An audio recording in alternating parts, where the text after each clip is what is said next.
channel. Our today's topic is electrostatics part 4. We are going to discuss about Coulomb's law.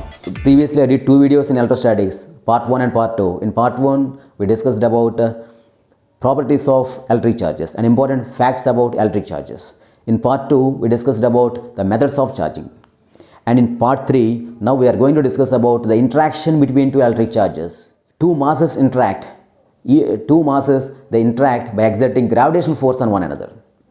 And this gravitational force is negligible if we consider the objects surrounding us, and this gravitational force is prominent in the case of celestial bodies, because the gravitational force is the smallest of all the existing basic forces in the universe. As two masses exert gravitational force on one another, two charges also exert electric force on one another, and here now we are going to measure the magnitude of that force. So here we are having to find out the magnitude of force, we are having Coulomb's law. Using Coulomb's law, we can find the electric force between two point charges. There are restrictions for this law. We cannot find electric force between any given charges of different shapes. So here this Coulomb's law is applicable only for point charges, and also they should have spherical symmetry. These are the restrictions here. What is this law and what it states? Let us check its statement here. So Coulomb's law, it states that the force between two point charges is directly proportional to the product of the charges and inversely proportional to the square of the distance between them. So let us take two charges here. Let us take two charges separated by some distance r. So this is charge q1, this is charge q2, distance of separation is some r here. So what this law states actually, by Coulomb's law, force is directly proportional to q1, q2, and it is inversely proportional to distance square. So it is directly proportional to 1 by r square. So clubbing these two, we get like this: F is directly proportional to q1, q2 by r square. Now let us remove this proportionality symbol here. We can write F is equal to some constant into q1, q2 by r square. What is that constant? That constant is 1 by 4 pi epsilon naught. And here this is a vacuum. These charges q1, q2 are placed in vacuum. Okay. So F is equal to 1 by 4 pi epsilon naught q1, q2 by r square. See, this is the magnitude of the force acting between the two point charges q1 and q2, which are placed in vacuum and separated by a distance r here. And what is this proportionality constant? Its value is given as 1 by 4 pi epsilon naught is equal to 9 into 10 power 9 Newton meter square per Coulomb square. So if you want units of this one, keep it here, send this r square here, send this q1, q2 to denominator. So we are getting Newton meter square per Coulomb square. This is the value of this proportionality constant, 1 by 4 pi epsilon naught. Okay. Yes. Okay.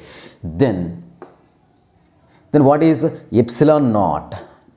What is epsilon naught? Epsilon naught, it is called as permittivity.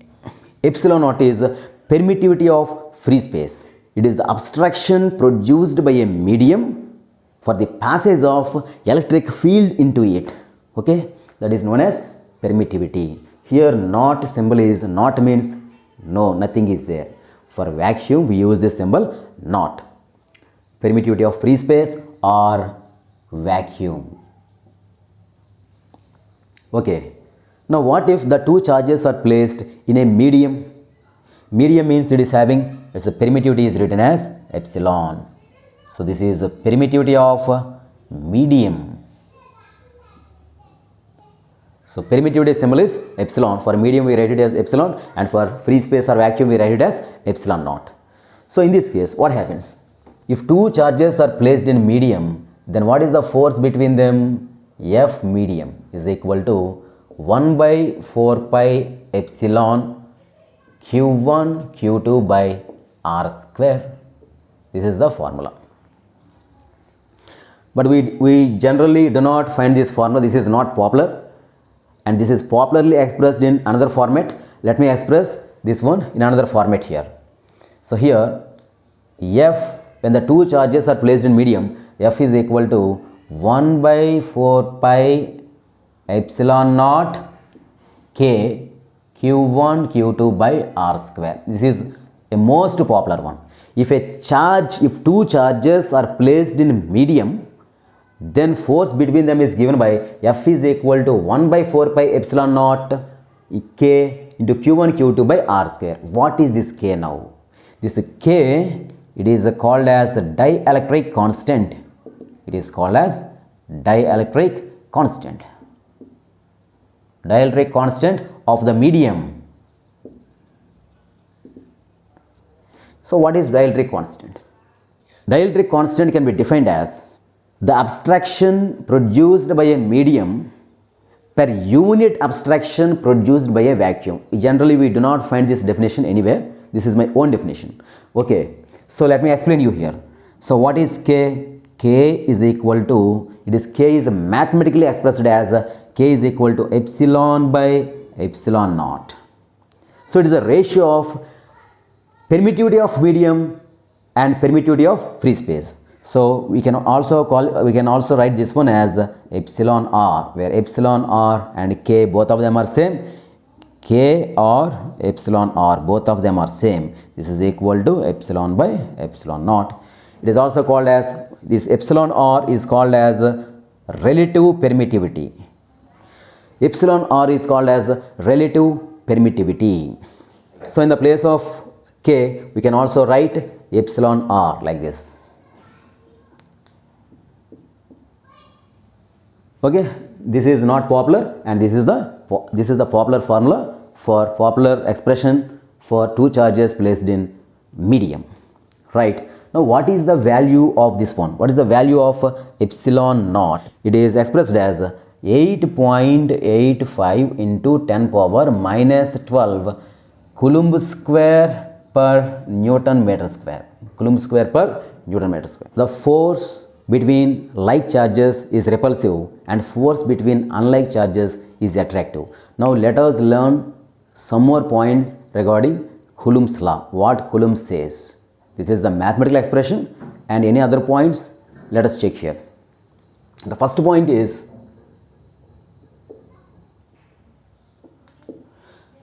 the electric force, it acts along the straight line joining the 2 point charges. For example, if you take a charge Q1 here, a charge Q2 here, so this Q1 exerts force on this Q2, and that one is along this line. It acts along this line only. It be either rightwards or it is leftwards. And this charge also exerts same amount of force on this charge. Same amount, because for every reaction there is equivalent opposite reaction by Newton's third law. The forces act along the straight line joining the two charges. So then how the forces acts? Suppose if both of them are positive charges, then what happens? This charge exerts a repulsive force on this charge, F21, force on this second charge due to first charge. And what about this charge? This charge also exerts a repulsive force on this one, because these two are like charges, they repel each other. So force will be in this direction. This is given as F12, force on charge 1 due to charge 2. See here, F12 is equal to F21. By Newton's third law, these two forces are equal in magnitude and opposite in direction. So we can write like this: F12 bar is equal to F21 bar, considering directions also. So magnitudes are equal and directions are opposite by Newton's third law, right? So what if these charges are unlike charges? Suppose if one is plus Q, another one is minus U. In this case, what is the direction of force here? See, F12, this is Q1, this is Q2. What is the direction of this one? This negative charge attracts this one towards its direction, no? So force on 1 due to charge 2 will be rightwards like this. Then what about the force on this one due to this charge? This charge being a positive charge, attracts this one in this direction since it is negative charge. So it will be like this, F21 bar. If they are like charges, the forces are repulsive. If they are unlike charges, the forces are attractive here. And the magnitude of the two forces are same. The directions are opposite by Newton's third law. And some important points you should keep in mind regarding Coulomb's law. While writing expression for force, see F equal to 1 by 4 pi epsilon naught Q1 Q2 by R square. What if Q1 is positive charge and Q2 is negative charge? Don't write Q1 into minus Q2. Never consider here, because we are finding magnitude of force here. And a direction of force, it will be decided by, direction of force will be decided by looking at the charges here. By looking about the nature of charges, we can decide the direction of forces. Okay, so never put minus sign here. So this is only for magnitude of force between the two charges. This is all about Coulomb's law, right? Next, vector notation of Coulomb's law. Vector notation of Coulomb's law. See here, let us consider two charges. This is Q1, this is Q2. Both of them are like charges. Let us take like charges here, positive charges. Okay, so what is force on this one? It will be in this direction. This is F12, and force on this one is, this one repulses this one, no? Because both of them are positive charges. So this is F21 bar. Okay, forces are equal in magnitude, but they are opposite in direction. See here, opposite in direction.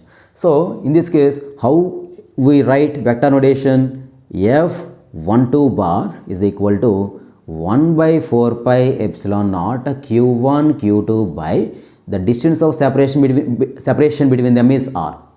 R is the distance of separation between them. So F12 bar is equal to 1 by 4 pi epsilon naught Q1 Q2 by R square. Then what about direction?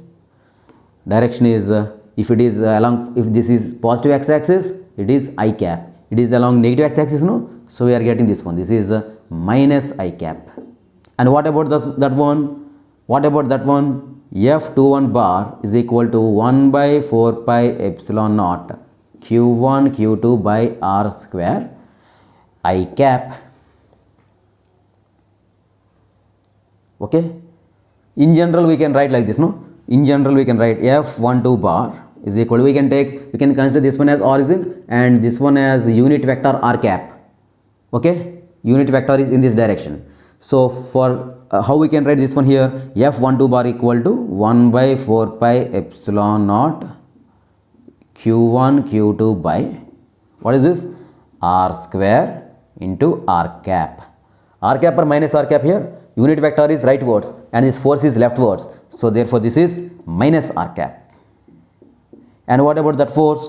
F21 bar equal to 1 by 4 pi epsilon naught Q1 Q2 by R square. And here the force is rightwards along unit positive vector. Okay, we chose unit positive vector towards right as positive, that is R cap here. So this is R cap.